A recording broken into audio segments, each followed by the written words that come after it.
I think we finished chapter 13, correct? Sound good? So we're at chapter 14 of 1 Samuel. You've got Jonathan, Saul's son, who leads the armies and routs the Philistines. So some military success from Jonathan. Chapter 15 of 1 Samuel, you have Saul, again, disobeys the Lord. I'm on page 8, everybody, page 8, top of page 8. Saul disobeys the Lord again by sparing people and livestock that Saul deemed too valuable to devote to destruction. Again, that was the idea, right? They're supposed to cleanse the area, going all the way back to Joshua, but it never seems to end up happening. He claimed that he spared the best of the sheep and the oxen as a sacrifice to the Lord, even though it was very explicit. You're not supposed to do that. You're just supposed to devote it all to destruction. Samuel, the prophet, then comes to Saul and tells him, "Does the Lord take as much pleasure in burnt offerings and sacrifices as in obedience to the voice of the Lord? Know this, to obey is better than sacrifice, and to pay attention is better than the fat of rams. For rebellion is the same as the sin of witchcraft, and arrogance is like having useless idols or consulting household gods. Because you have rejected the word of the Lord, he has also rejected you as king."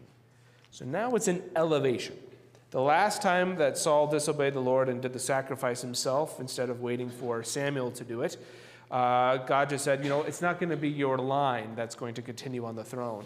And now he's deliberately, openly going against what God has said explicitly to him. Don't do this.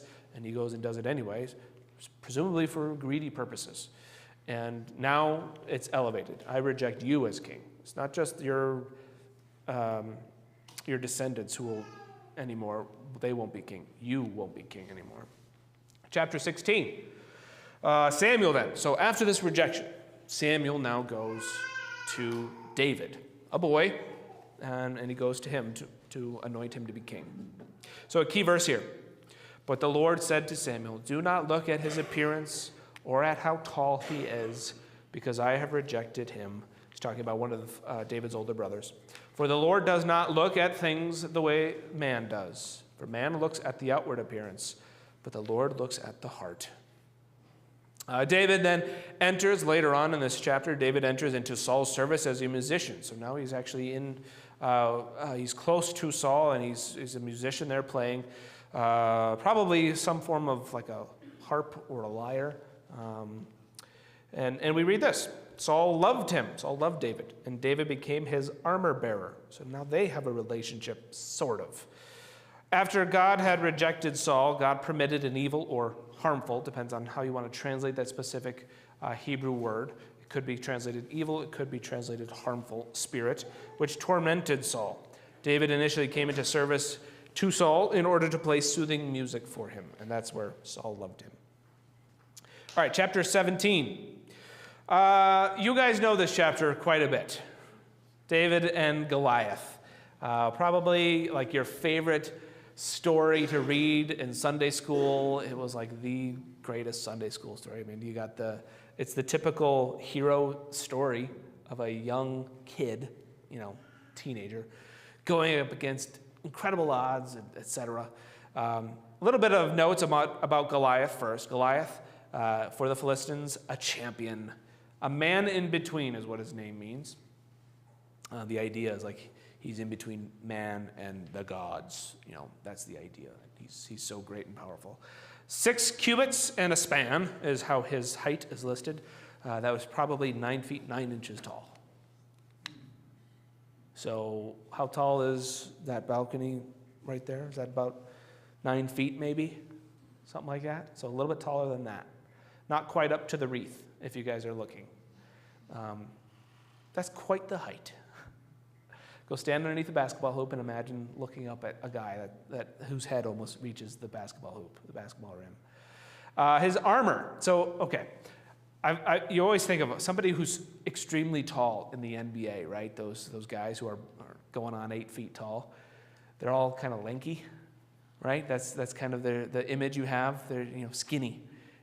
Even like the world's tallest man, you see pictures of whoever that is currently. They're always kind of like elongated arms, and they just doesn't quite look natural, but they don't look necessarily strong. They're just extremely tall, but not necessarily extremely strong. Well, his armor 5,000 shekels, 126 pounds. So consider that for a moment. 126 pounds of armor that you are carrying around. It's a lot. Okay, but maybe, it's just heavy armor, and, he's just weighed down. He's just kind of like going like this around. He's this really tall, awkward guy in really heavy armor. Well, except for his spear. His spear point, the tip of his spear, 600 shekels, that's 18 3/4 pounds. So a spear length for a guy that size is maybe 10 feet long. Now imagine having a 20-pound weight at the end of your spear, and try to go to battle with that. That's a very heavy spear point, and to just say you're going to go and fight in a war with that kind of weapon, it indicates that this guy is not just some tall, awkward, lanky fellow, but extremely strong as well. He is a warrior. He is mighty. There is a reason that the Israelites fear this guy. He's not just a lumbering guy out there that's twice as tall as everyone else. All right, now contrast that with David. He's the youngest of Jesse's 4 sons. He's capable, yet he's too young to fight. 20 years old is the cutoff for military service. So we talk about 18-year-olds going off to war. Israel, 20 years old. He provided food for his older brothers who were on the front lines. So he's sent to the front lines to bring food for his family. And he's a shepherd. He's the lowliest. The lowliest of jobs always went to the youngest capable family member. Next page, David now versus Goliath. Saul tries to put his armor on David. Remember, he's his armor bearer. But thereby imbuing David with his essence, and then also maybe able to take credit for his victory. He went into battle with my armor. I am such a good king. But he's too young. He can't fit into it. He's not old enough for it. It doesn't fit right. David removes the gear, goes to the nearby brook to grab 5 smooth stones, carries a sling, a staff, no armor, into battle. Goliath at first mocks David because in Goliath's eyes, David is not a man. He's a boy. He's not old enough to go to war. Seeing a boy come up to him, Goliath lets his guard down after all. He is wearing armor and even bringing a respectable weapon to the fight. Now, slings are scary. I don't know if you guys have ever seen a professional sling thrower. Those guys can toss those things like crazy. They are weapons. Don't get that wrong. But compared to Goliath, what's a little rock going to do? I am wearing full armor that weighs 126 pounds. I've got this massive weapon that I can reach 10 feet, 15 feet in front of me with however long his arm is. David has no chance in battle against this guy. But some have suggested that Goliath left his helmet off, because his helmet probably would have had a something right here to protect his forehead, maybe the bridge of his nose. It would have protected him from David's sling, but because he's not taking David seriously, he keeps it off. He keeps it on his side just to mock him. Goliath was a warrior. David was the opposite. The whole point, however, and this is kind of the main point of the chapter, the victory belongs to God. David says this: "The Lord who delivered me from the paw of the lion and the paw of the bear will deliver me from the hand of this Philistine." And I can see that somehow there's a period there, because there was a question there at one point, and it got deleted. I blame my computer. It wasn't my fault. My question was basically, as an adult now, because again, Sunday school, you look at this from a Sunday school perspective, so cool, so awesome. You're an adult now. How does this, as you have grown wiser and more experienced, how has this story changed for you? Or is it the same? Is it exactly the same? Are there new lessons for you as an adult as you look at this account?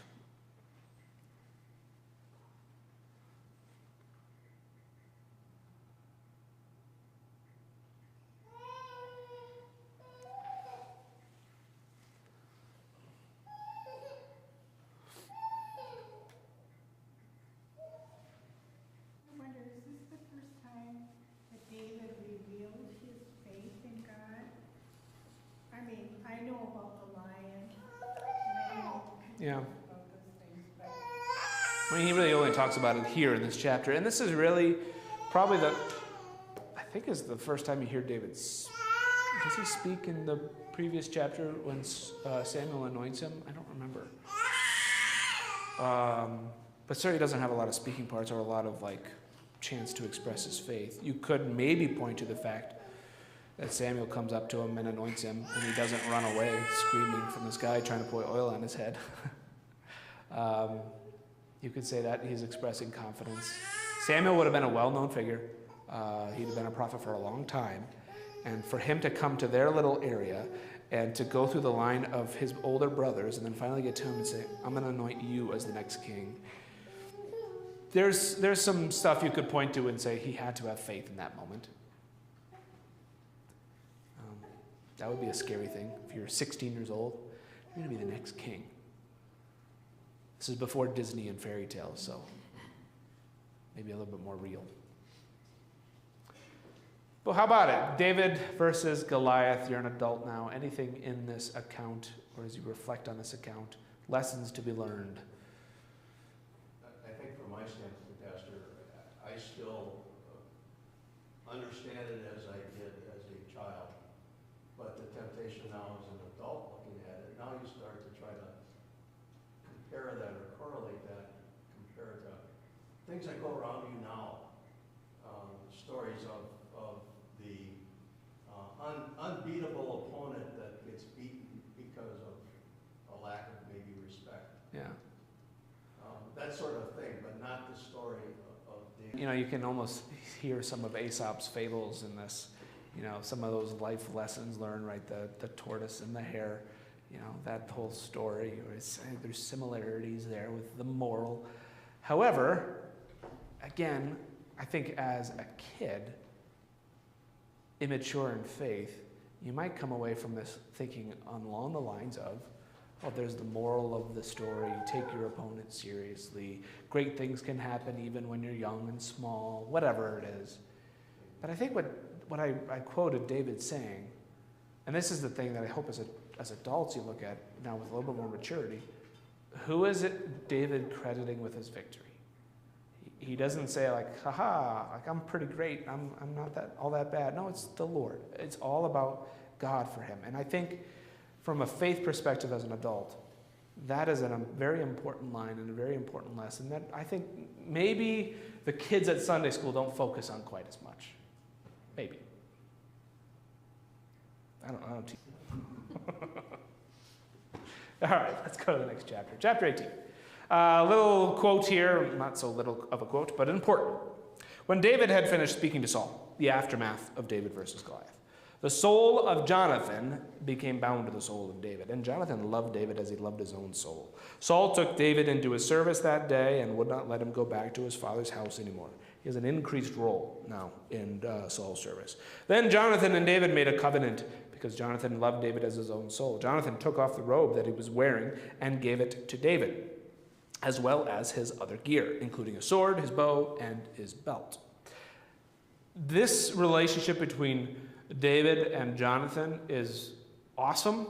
It is also going to have far-reaching impacts all the way through the end of 2 Samuel.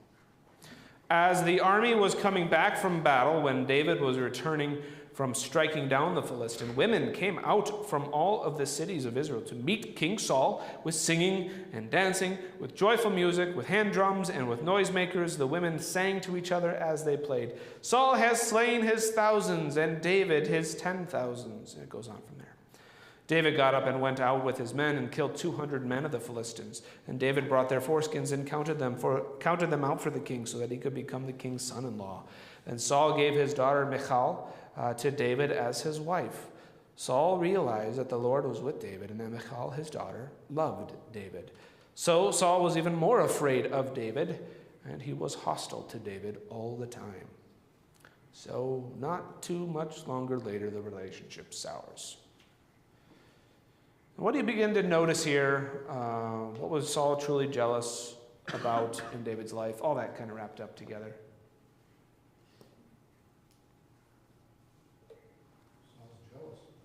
About what?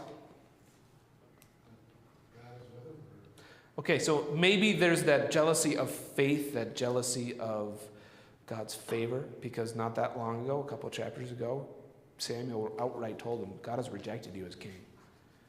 And now he's seeing David come in. Now, does he know that David has been anointed the next king? I don't know. I don't think so. There's nothing in the text that necessarily says David's wearing this armband that says, I'm the next king of Israel, and God says so. What can you do about it? He doesn't have that. I don't think he's announcing this. I think Saul is going to learn about it later, but nothing comes out to my mind in this text here. What else? Yeah, what else is he jealous about? Maybe the lunacy in thousands and 10,000s. The credit is going to this kid. 16, 17-year-old, I don't know how old he is, but he's younger than 20, probably a teenager. He's young, and yet everyone's singing his name. And they're giving him more credit than they're giving me, and I'm the king. So jealous of that. There's more here. What else? What about his family? What is he noticing about Jonathan? What is he noticing about his daughter Michal? Their love is shifting toward David instead of away from him. Yeah, as a dad, he's thinking that my kids love this guy more than they love me. He's jealous of Jonathan's relationship with David, and now he's jealous that he's seeing his daughter love David. Not happy. And he's also afraid of all the success that David's having. He's seeing a threat to his reign, which is also a very, from the perspective of how long has Saul been ruling? He didn't start as a king. He didn't grow up as a prince. He didn't grow up thinking to himself, I'm going to rule over Israel one day. He initially hid from it. And yet his attitude has shifted so much that he's now afraid of threats to his rule, which I think is very interesting. His mentality has totally shifted, being from this servant to God, and I'm going to do this because God is telling me to do it, and God is commanding, and initially obeying God, and now it's very much selfish, self-centered. It's mine. I'm going to keep it because it belongs to me. And you're going to see that kind of throughout the rest of the book. Saul is constantly now hating David and wanting to end his life. All right, let's flip the page. I'll read the box over there on the right.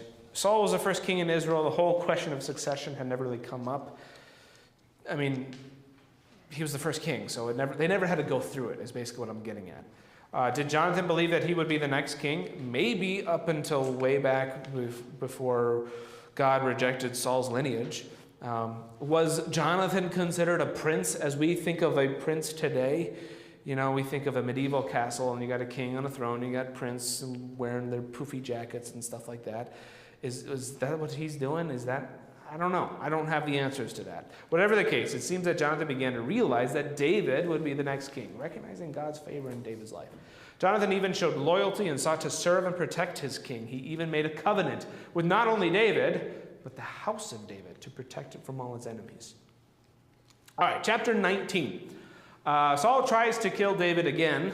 The first time actually occurs in chapter 18. You can almost chalk it up to like an accident or a fit of rage, but now it's becoming deliberate in chapter 19. David is forced to flee from Saul in Gibeah. That's where Saul is headquartered. For a full look at David's life through the end of 1 Samuel, see the appendix. We'll look at that in a little bit towards the end. But let's see if we can finish up here. Chapter 20, Jonathan intervenes to save David's life. Chapter 21, David eats the showbread, which was reserved for the priests. David must flee to Gath, Philistine territory. So that first, like chapter 19, chapter 20, you say he's fleeing. He's like leaving the city. He's almost killed there. Jonathan saves him. And then now he's at the tabernacle eating the showbread. He's not all that far away. So it's geographically speaking, it's a very condensed time, chapter 19, 20, 21. Chapter 22, Saul quickly pursues David and then kills the priest who allowed David and his men to eat the showbread. You helped my enemy. Chapter 23, David and his fighting men, even though they are surrounded by enemies on all sides, still manage to save the town of Keilah from the Philistines. Chapter 24, David spares Saul's life in the cave of En-Gedi. It's like a nice little region you can still go and visit today. A little beautiful oasis, so to speak, a waterfall, little pool. And it would be a popular stopping point, especially if you need to water animals and people. David proves that he is faithful to Saul, the king, by letting him live. Why did David, anointed by Samuel to be the next king, refuse to take Saul's life? He still recognizes Saul as the king. Saul is God's anointed, and he frequently calls him that. And it would be wrong of me to go against my government, the duly appointed representative in my life, by killing this guy. It would be wrong and sinful of me to do that. That's a pretty important attitude that David frequently shows. Chapter 25, Samuel, the prophet, died. Meanwhile, David and his men travel west. There they meet a rich businessman and his wife, Nabal and Abigail. We read this. This woman had good judgment and was beautiful, but her husband was a harsh, unbending man who behaved badly. David and his men spent some time in the area protecting Nabal's shepherds and flocks, although Nabal had not asked him to. David asks for food for his men and the rights to stay in their vicinity for a time, but Nabal refused in a very foolish, dismissive, and aggressive way. David gathers 400 of his 600 men and is ready to attack Nabal for his offense. But Abigail intervenes. That's the wife. She brought plenty of food with her in order to meet David and his men. She did not tell Nabal, however. She sees David, bows to the ground, begs his forgiveness. When Abigail returns home, she finds Nabal drunk. He has a heart attack, and a few days later he dies. David then takes Abigail for his wife. Why is Abigail an impressive woman?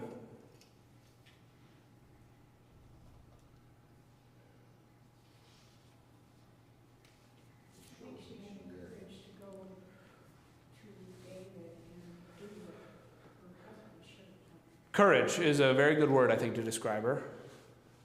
Kind of her faith, too. That she realized that David's going to be the next leader. I think so. I think that's built in here as well, that she recognizes who David is, his role in Israel, something that Nabal did not recognize and should have. David's a very famous guy, right? People were singing his name, so he was pretty famous and had been famous for a little while now. Yeah, she did what her husband failed to do in recognizing who David was and how one ought to treat him. She was kind as well, courageous as well, yeah. But what worrying thing can you see starting to creep into David's life here? I just have a question. Yeah. Where's the other wife? Michal? Yeah. Yeah, very interesting question. In short, after all this stuff happens, this falling out between Saul and David, Saul forces Michal to divorce David. It's unclear if she wanted to or not. I'll put it that way. But it's definitely, the text suggests that it's Saul who's like, no, you're going to separate. And then he has her remarried to somebody else. So he's in exile. He's fleeing, and he's going to live in the Philistine territory for a while. But I don't know, does he consider himself still married to her or not? Maybe. And if he does, what worrying thing do you see starting to creep into his life? Yeah. He's going to take multiple wives. Not nearly as many as his son Solomon does, but he is going to take multiple wives and concubines as well. And that is a worrying thing you're seeing creeping in here. Chapter 26. David spares Saul again, very similar to before, proving his faithfulness twice over to God and the anointed ruler of Israel. And then chapters 27 through 30, David and his men move to Philistia. So David realizes that he'll not escape Saul's jealousy as long as he's in the borders of Israel. David decides to take his men and their families to the king of Gath, Achish. Achish tells David and his men that they may live in the city of Ziklag. You can see it's towards the bottom of that map with a question mark next to it. We're not entirely sure where it was, but presumably close to the border of Judah.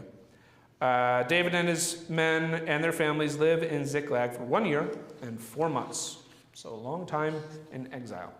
David never attacks the Israelites, as he's kind of pretending to now like defect from Israel and, I'll join you the Philistines now. But he never actually attacks the Israelites. Actually, though, he goes after marauders and other tribes that would attack the southern borders of Judah. Achish learns to trust David. He sees this guy and having all this military success, and so he begins to trust him. The Philistines prepare to war against the Israelites in chapter 28.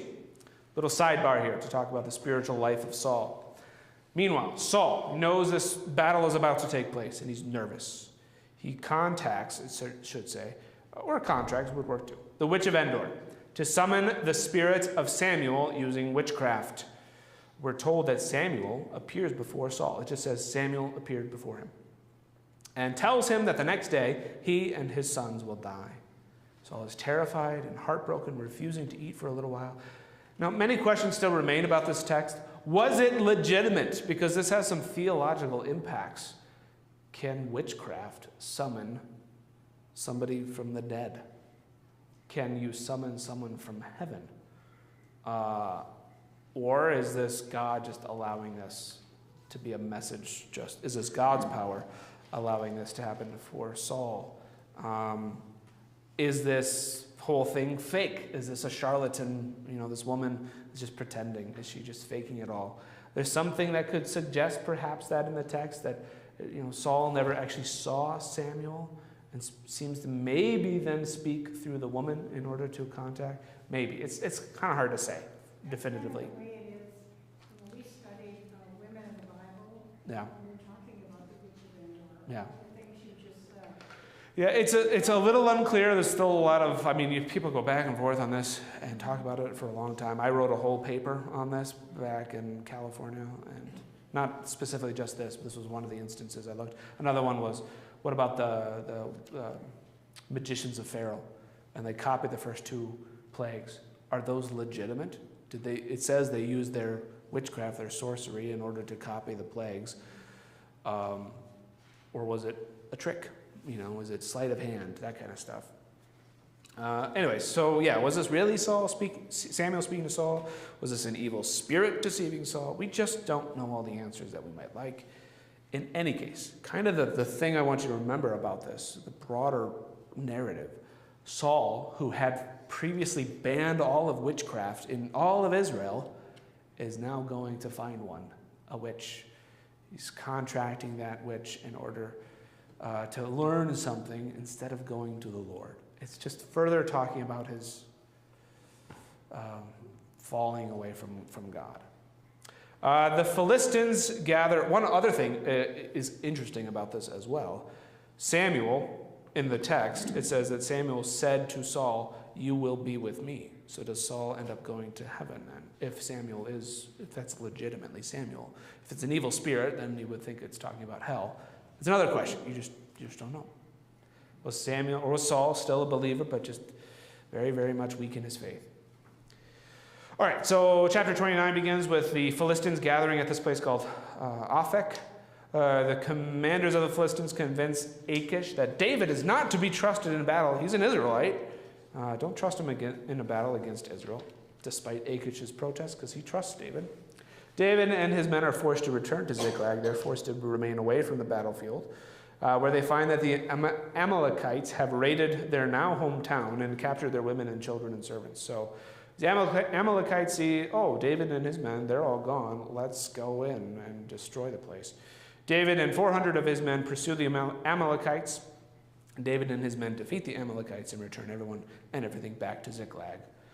All right, and then you go to chapter 31 and you shift gears again. Now you go back to the site of this battle between the Philistines and Saul. While David and his men are fighting in the south, the main army of the Philistines attack the Israelites towards the north. Chapter 31, I'm not going to read this whole thing. I'm going to summarize a little bit. The battle is fierce. Chapter 3, archers targeted him and hit him, Saul, and he was seriously wounded. Also, by the way, verse 2, they struck down Jonathan, Abinadab, and Malchishua, the sons of Saul, who were there. And Saul said to his armor-bearer, "Draw your sword and run me through with it. I don't want to die by one of the Philistines." His armor-bearer didn't want to do it. He was afraid. Saul took his own sword and fell on it. Armor-bearer saw that Saul was dead. He too fell on his sword. Next page 13. Israelites, they basically find out what has happened. They flee from the Philistines. The Philistines then further invade and take over several cities.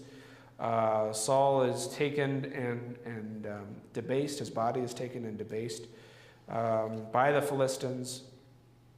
And then the Israelites, they hear about it. They mourn. They secretly at night retrieve the body of Saul and the body of his sons, and they bury them back in Israel territory. All right, so not the most uplifting way to end this book of the Bible. But remember, this is just the halfway point in the books of Samuel. Originally, it was one long book. This last chapter sets the stage for God's rightful king to take the throne, a man after the Lord's own heart. David, the ancestor of the Messiah, will quickly take command of all of Israel and usher in a golden era for the Hebrews. On the back, do I have my phone? It's 11:05. Real quick, on the back there, this is just to kind of show all of David's travels from the time that he leaves Saul's court at Gibeah, and then goes into chapter 2 of 2 Samuel, I think, where he begins reigning at Hebron, which is kind of there in the middle. Eventually, he'll get to Jerusalem, and we'll read about that in our next book, where he'll make Jerusalem the capital, and it becomes known as the City of David. All right. There ends 1 Samuel. A little bit of a whirlwind, but we made it. I'm hoping to finish 2 Samuel over the next week, because we will not meet on the 17th. So we have one more Sunday Bible study next week after church. And then on the 17th, there won't be, and obviously on the 24th, there won't be either, or on the 31st. Those are our Sundays this month. So keep that in the back of your mind. You got plenty of time to read ahead. I hope you guys get all of the Old Testament done. All right, let's close with a brief prayer.